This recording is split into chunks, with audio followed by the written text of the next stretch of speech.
जीवन का आधार। तीन राहगीर रास्ते पर एक पेड़ के नीचे मिले। तीनों लंबी यात्रा पर निकले थे।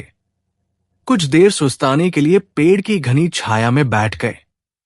तीनों के पास दो झोले थे, एक झोला आगे की तरफ और दूसरा पीछे की तरफ लटका हुआ था। तीनों एक साथ बैठे और यहावा की बातें करने लगे, जैसे कौन कहां से आया, कहां जाना है, कितनी दूरी है, घर में कौन कौन है। ऐसे कई सवाल जो अजनबी एक दूसरे के बारे में जानना चाहते हैं। तीनों यात्री कद काठी में सामान थे, पर सबके चेहरे के भाव अलग अलग थे। एक बहुत थका निराश लग रहा था, जैसे सफर ने उसे बोझल बना दिया हो। दूसरा थका हुआ था पर बोझल नहीं लग रहा था, और तीसरा अत्यंत आनंद में था। एक दूर बैठा महात्मा इन्हें देख मुस्कुरा रहा था।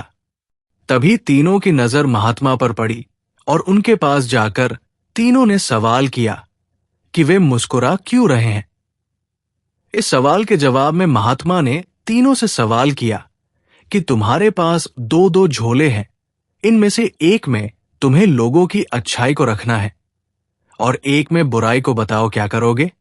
एक ने कहा, मेरे आगे वाले झोले में मैं बुराई रखूंगा ताकि जीवन भर उनसे दूर रहूं, और पीछे अच्छाई रखूंगा। दूसरे ने कहा, मैं आगे अच्छाई रखूंगा ताकि उन जैसा बनूं, और पीछे बुराई ताकि उनसे अच्छा बनूं।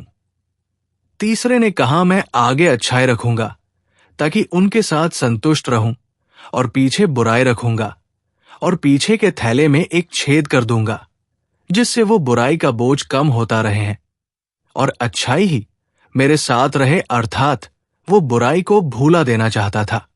ये सुनकर महात्मा ने कहा, पहला जो सफर से थक कर निराश दिख रहा है, जिसने कहा कि वो बुराई सामने रखेगा, वो इस यात्रा के भांति जीवन से थक गया है, क्योंकि उसकी सोच नकारात्मक है, उसके लिए जीवन कठिन है।